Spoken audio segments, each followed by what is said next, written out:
Добрий день, любі малята! Сьогодні ми вирушимо туди, де багато води, хвиль і дуже великих друзів. А щоб дізнатися, кого ми там зустрінемо, слухайте загадку.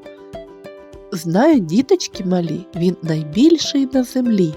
Дім його – це океани.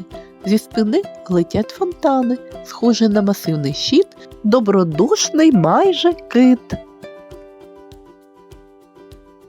Кит – це справжній велетень водного світу. Він живе у великих морях і безкраїх океанах, де багато солоної води і високих хвиль.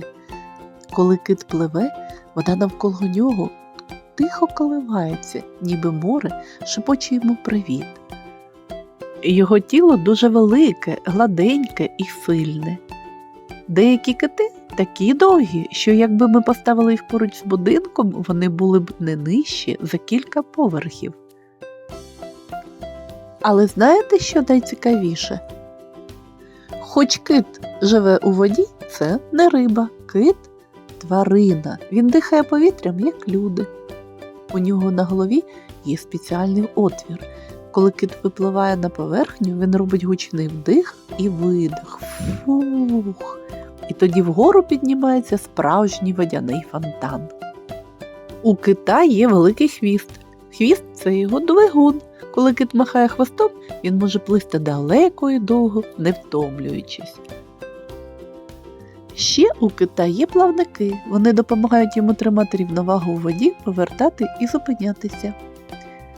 Очі у кита маленькі, але він добре бачить.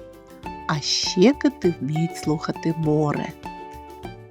Вони чують звуки води, хвиль і навіть інших китів, які можуть бути дуже-дуже далеко. Кити – добрі й спокійні тварини.